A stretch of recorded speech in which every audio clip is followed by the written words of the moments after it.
Morning students, today we are going to start in your Hindi class with book क्षितिज। आपकी 9th class 9वीं की जो book है उसका नाम है क्षितिज। अब सबसे पहले बुक स्टार्ट करने से पहले हमें इसका मीनिंग भी पता होना चाहिए कि क्षितिज का अर्थ क्या होता है। ठीक है, क्षितिज का क्या अर्थ होता है? क्षितिज का अर्थ होता है, अगर हम हिंदी में लें तो इसका अर्थ होता है कि जो भूमि या पृथ्वी से उत्पन्न हुई कोई भी चीज़ हो, जो चीज़ धरती से उत्पन्न हुई हो, राइट। या हम कह सकते हैं कि जैसे क्षितिज का अर्थ होता है कि जैसे हम अपनी आँखों से देखते हैं ना, दूर तक देखते हैं तो एक राउंड सा नहीं बन जाता, खुली जगह में दूर तक देखते रहो तो वहाँ पर एक गोल सी जगह बन जाती है। यहाँ पर आकाश और धरती का जो दोनों हमें मिले हुए नज़र आते हैं। ठीक है, डैट इज़ कॉल्ड क्षितिज। कि जिस पर यहाँ पर हमारी अंतिम सीमा धरती और आकाश की हमें दूर तक दिखाई देती है, अंतिम सीमा धरती की और आकाश की मिलती है और वहाँ पर एक गोल आकृति दिखाई देती है, उसको हम क्या बोलते हैं? क्षितिज। जहाँ पर हमें धरती और आकाश मिलते हुए दिखाई देते हैं। ठीक है, अब देखो हम इस बुक में पढ़ेंगे, हमारा सबसे पहला चैप्टर है इस बुक का, प्रेमचंद जी द्वारा लिखा गया चैप्टर, जिस चैप्टर का नाम है दो बैलों की कथा, राइट। सबसे पहले हम पढ़ेंगे थोड़ा बहुत इनके राइटर प्रेमचंद के बारे में, जिनका जन्म 1880 ईस्वी में हुआ था, बनारस के कलम्ही गांव में हुआ था, राइट। अब उनका जो जीवन था बड़े अभावों में, बड़ी कमियों में बीता था, जिस कारण वो अपनी शिक्षा बीए तक ही पूरी कर पाए। और उनका बचपन का नाम जो था वो धनपत राय था। उनका बेसिक नाम जो पेरेंट्स की तरफ से मिला हुआ था, उनका नाम था धनपत राय, राइट। और 1936 में उनकी मृत्यु हो गई। उनकी जो फेमस राइटिंग्स थी उसमें सेवा सदन, कायाकल्प, निर्मला, राम भूमि गवन, कर्म भूमि, मानसरोवर, इस तरह की जो रचनाएं हैं उनकी फेमस हुई हैं। उन्होंने पत्रिकाओं का संपादन भी किया, जिसमें हंस, जागरण, माधुरी नामक पत्रिकाएं उनकी आती हैं। और जो उनके मूल विषय थे, मतलब बेसिक जो टॉपिक्स थे उनके राइटिंग्स के, क्योंकि वो राइटर थे ना, तो उनके जो राइटिंग्स के बेसिक टॉपिक्स थे वो क्या हुआ करते थे? डेट वाज जो उसमें ज़्यादातर वो लेते थे किसानों और मज़दूरों की दयनीय स्थिति, दलितों का शोषण, समाज में स्त्रियों की दुर्दशा, स्वाधीनता आंदोलन, उनके जो मूल विषय थे। ठीक है, जो मनुष्य कहते हैं, प्रेमचंद जी का कहने का अर्थ था कि संसार जो है वो बहुत कथा से संबंधित या साहित्य से संबंधित जो संसार है वो बहुत बड़ा है। कहते इसमें मनुष्यों को ही नहीं, पशु पक्षियों को भी अद्भुत आत्मीयता मिलती है। ठीक है, इस तरह से इन्होंने जो कथाएं लिखी हैं, कथा साहित्य के बारे में हमें बताया है। उन कथा साहित्यों में से उनकी एक कथा है दो बैलों की कथा, जो कि बहुत ज़्यादा प्रसिद्ध हुई, बहुत ज़्यादा अच्छी कविता थी उनकी। ठीक है, इस कविता के माध्यम से उन्होंने हमें क्या बताया? वो कहते हैं कि जानवरों में जो गधा है वो सबसे बुद्धिहीन समझा जाता है। बुद्धिहीन मतलब जिसको हम कहते हैं फुलिश, गधा जो है वो बुद्धिहीन समझा जाता है। ठीक है, अगर हमने किसी व्यक्ति को गधा मतलब बुद्धिहीन बोलना हो ना, तो हम उसको किसके साथ कंपेयर करते हैं? तो हम उसको गधे के साथ कंपेयर करते हैं। हम कहते हैं कि हाँ बिल्कुल बेवकूफ़ हो तुम, बिल्कुल गधे के समान। लेकिन यहाँ पर उन्होंने जो गधा है उसकी बेवकूफ़ी को ना दिखाते हुए, बुद्धिहीनता को न दर्शाते हुए, हमें उसकी एक क्वालिटी को दर्शाया है, जो कि हम उनकी जब कथा पढ़ते हैं तो हमें लगता है कि हाँ सही में स्टार्टिंग में जो उन्होंने हमें गधे का एग्जाम्पल लेके बताया, तो वाकई में हम आम लोग इस चीज़ के बारे में सोच ही नहीं सकते। वो कहते हैं कि गधा बेवकूफ़ नहीं है, वो सीधा है। सहिष्णुता मतलब उसमें बहुत ज़्यादा सहनशीलता है, जो इंसानों में भी नहीं होती। इतनी सहनशीलता होने के कारण ही वो जो है वो पूरी तरह से कह सकते हैं कि बिना कोई रोष दिखाए, बिना कोई गुस्सा दिखाए अपने मालिक का काम करता रहता है। इतना इतना ढेर वो अपने पीठ पर उठाकर घूमता रहता है। ठीक है, हर जानवर की अपनी कोई ना कोई क्वालिटी होती है। जैसे जो गाय है वो सींग मारती है, ठीक है, जो ब्याई हुई गाय होती है, जो जिसके छोटा सा मतलब कि बेबी होता है, जिसको हम कहते हैं कि जो गाय दूध देती है, ठीक है, उस गाय का कहते हैं अगर उसको छेड़ दो तो वो भी सींगनी के समान हो जाती है। कुत्ता है जो उसको भी कभी ना कभी क्रोध आ जाता है, लेकिन कभी कहते गधे को क्रोध नहीं आता। क्यों? क्योंकि उसमें सहनशीलता बहुत ज़्यादा होती है। ठीक है, इसी तरह से इस कहानी में उन्होंने हमें जिसके बारे में बताया है वो है एक व्यक्ति जिसका नाम है, एक किसान जिसका नाम है झूरी। झूरी नामक किसान के बारे में हमारे साथ उन्होंने बात की है। देखो, कहते झूरी काची के दोनों बैल थे, उनके दो बैल थे जिनका नाम था हीरा और मोती। दोनों पछाई जाति के थे। पछाई जाति होता है कि जो पालतू होते हैं, पछाई का अर्थ होता है जो पालतू जानवर होते हैं। ठीक है, पछाई जाति के थे, बड़े सुंदर थे, बड़े डील डॉल उनका बड़ा सुंदर था। और उन दोनों की एक खासियत थी, उन दोनों में बहुत भाईचारा था। ये दोनों वो जानवर थे ना, हीरा और मोती, इतनी तो दोस्ती गहरी, इतनी तो अंडरस्टैंडिंग गहरी हम मनुष्यों में नहीं होती जितनी उन दोनों में थी। वो हमेशा एक दूसरे के साथ अपने विचार जो हैं वो एक्सचेंज करते रहते थे। कैसे? मूक भाषा में। मूक भाषा कौन सी भाषा होती है? मूक भाषा साइलेंट लैंग्वेज, जो बिना बोले समझी जाए।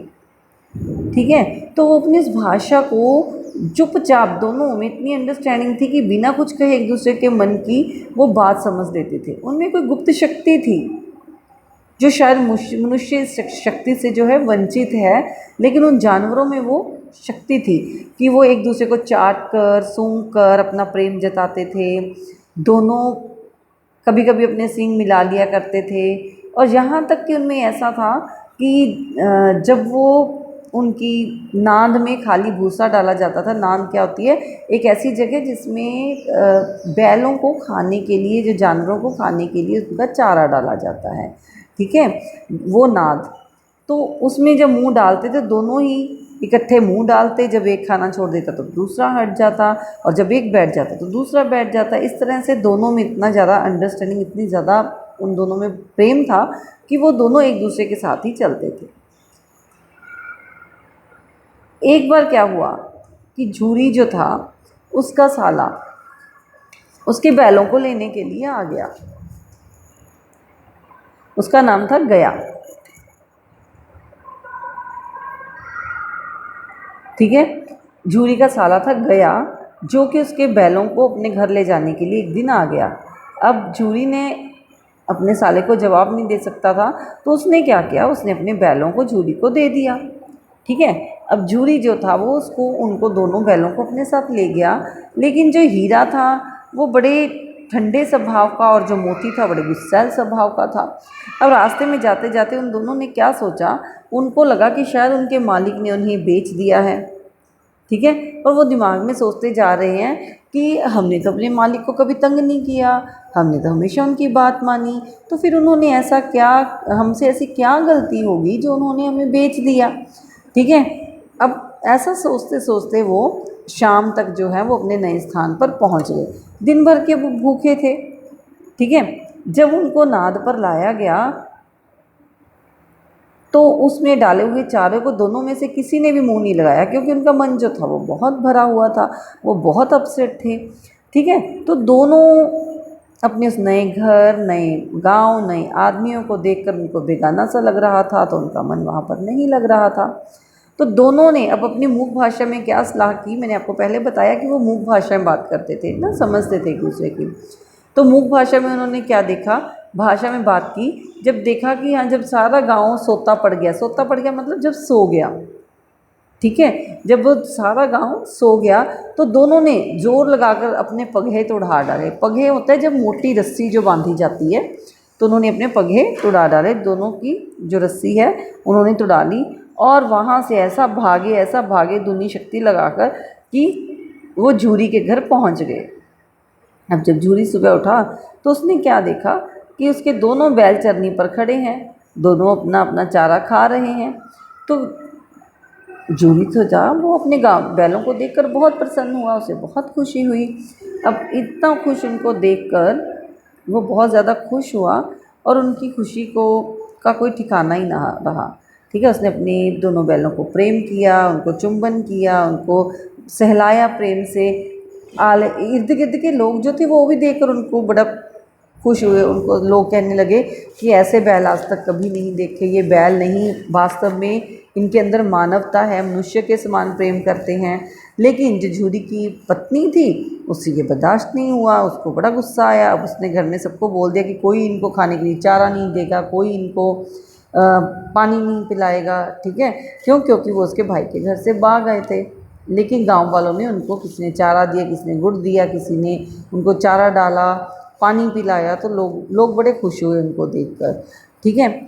अब दूसरे दिन क्या हुआ, पार्ट 2 में देखिए। दूसरे दिन क्या हुआ, दूसरे दिन झूरी का जो साला था वो फिर से आ गया बैलों को लेने के लिए, ठीक है। अब की बार वो क्या हुआ, अब की बार वो गाड़ी लेकर आया, गाड़ी में उसने दोनों बैलों को जोत लिया, ठीक है। अब मोती के दिमाग में क्या सोचता चला जा रहा है कि खाई में गिरा दे वो। उसके मन में ये आ रहा था कि वो जो गया है ना उसको खाई में गिरा दे। लेकिन जो मोती था, जो सॉरी हीरा था, मोती के मन में ऐसा आ रहा था, जो हीरा था वो समझदार था। उसने समझाया कि अगर ऐसा हुआ तो हम दोनों को चोट लग सकती है, ठीक है, और इसमें कोई फ़ायदा नहीं है कि हाँ हम दोनों यहाँ पर रस्सियाँ तुड़वा कर भाग लें यहाँ से। तो इस तरह से वो आपस में बात करते करते फिर से जो झूरी था वो सॉरी गया तो जो था वो उनको उनके घर पे ले आया। दूसरे दिन क्या हुआ, बैलों को उसने हल में जोता और खेत में काम करने के लिए ले गया। लेकिन दोनों ने अपना पाँव भी नहीं उठाया जाने के लिए, ठीक है। और वो दोनों को मारता मारता थक गया, लेकिन दोनों ने अपना पैर भी नहीं हिलाया कि वो जाएं उसके साथ जाकर खेत में हल जोत सकें, ठीक। हीरा ने मूक भाषा में कहा भागना व्यर्थ है। मोती ने क्या उत्तर दिया, कहते तुम्हारी तो इसने जान ही ले ली थी, अब की बड़ी मार पड़ेगी, पड़ने दो, बैल का जन्म लिया है तो मार से कहाँ तक बचेंगे। क्यों? क्योंकि बैलों को जो किसान हैं वो हल में जोतते हैं, तो वो इतना प्यार थोड़ी ना करते हैं उनको कि हाँ वो उनको लाठियों से नहीं मारेंगे। वो तो ज़्यादातर जो है लोग उनको मार कर उनको खेतों में काम करवाते हैं। तो वो कहता है कि अगर बैल का जन्म लिया है तो डेफिनेटली हमें मार तो पड़ेगी, लाठियाँ तो पड़ेंगी। तो इस तरह से वो दोनों एक दूसरे को समझाते हैं। अब गया के घर में एक छोटी सी लड़की थी जो जिसकी जो भैरों की बेटी थी। अब उस लड़की की माँ मर चुकी थी बचपन में, उसकी सौतेली माँ थी। अब दोनों बैल देखते हैं कि उस लड़की के साथ बड़ा बुरा व्यवहार होता है, सौतेली माँ उसको खाने के लिए कुछ नहीं देती। अब वो जो लड़की है उसको भी बैलों के ऊपर बड़ी दया आती है, क्योंकि उसको भी अपनी माँ की कमी खलती है। जब सारा परिवार सो जाता है तो वो लड़की क्या करती है, रात को आकर चोरी चोरी उनको रोटियाँ खिलाती है, एक एक रोटी दोनों को दे देती है, ठीक है। अब जो हमारा मोती है, वो मोती क्या सोचता है, मोती सोचता है कि हाँ मैं, कहता दिल करता है कि मैं गया को मार दूँ या मैं इसके भैरों को मार दूँ, सबको ख़त्म कर दूँ। वो कहता है कि अगर तुमने भैरों को मार दिया, हीरा कहता है कि पहले ही इसकी माँ नहीं है तो लड़की तो अनाथ हो जाएगी। फिर जो मोती है उसको गुस्सा आता है, मोती कहता है फिर क्यों ना मैं इस औरत जात को ही मार दूँ जो उसकी सौतेली माँ जो लड़की के साथ ऐसा व्यवहार करती है। लेकिन फिर हीरा कहता है कि हाँ औरत के ऊपर हाथ उठाना या औरत को सींग के साथ प्रहार करना ये हमारी सभ्यता नहीं है। तो यहाँ पर एक स्त्री की दशा के बारे में बताया गया है, क्योंकि एक सभ्य समाज में स्त्री के ऊपर जो किसी भी प्रकार से हाथ नहीं उठाया जाता, उसकी मारपीट नहीं की जाती। लेकिन उस समय की बात करें तो उस समय औरतों की दशा बहुत बुरी थी, बड़ी दुर्दशा थी उनकी, ठीक है। तो इससे उनकी औरतों की दशा के बारे में भी मुंशी प्रेमचंद जी ने हमें बताया है। अब उन दोनों ने क्या उपाय लगाया कि क्यों ना हम रस्सा तोड़ लें।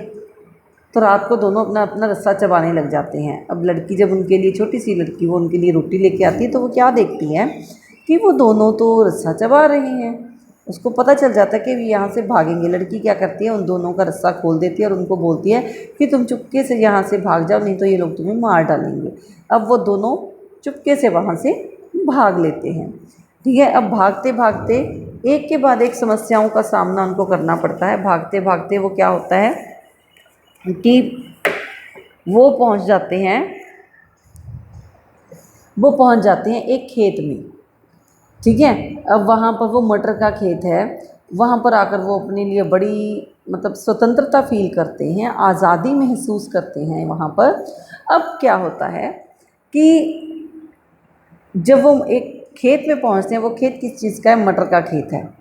ठीक है, वहाँ पर वो क्या देखते हैं, अरे यह क्या, कोई सांड डौंकता चला आ रहा है।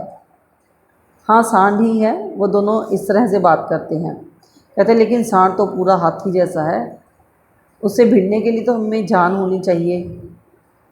लेकिन कहते कि हमें तो लगता है कि हाँ हम तो बिल्कुल बच ही नहीं सकते इससे। मोती जो है वो मूक भाषा में कहता है बुरे फंस गए, जान बचेगी तभी हम कोई और उपाय निकाल पाएंगे। हीरा चिंतित स्वर में कहता है कि अपने घमंड में भूला हुआ है कि ये जो सांड है वो तो हमें मार कर भगा ही देगा। ठीक है, हमें तो ख़त्म कर देगा। कहता अभी हम यहाँ से भागना होगा, लेकिन वो कहते हैं कि अगर हम भाग गए 9-2-11 हो गए तो ये हमारी कायरता होगी, हमें तो उनसे लड़ना होगा। अब जो बड़ी बहादुरी से दोनों से लड़ते हैं और लड़ते लड़ते उस सांड को एक आगे से वार करता है अपने सींगों से, एक पीछे से करता है, एक साइड से करता है, फिर पीछे से करते हैं। इस तरह से दोनों बार बार सांड के ऊपर जब वार करते हैं तो सांड जो है वो डर के वहाँ से जख्मी होकर भाग जाता है। इस तरह से उन दोनों की जान बच जाती है। अब वहाँ से भागते भागते वो कहाँ फंस जाते हैं, वो वहाँ से भागते भागते कांजी हौस नामक स्थान पर पहुँच जाते हैं।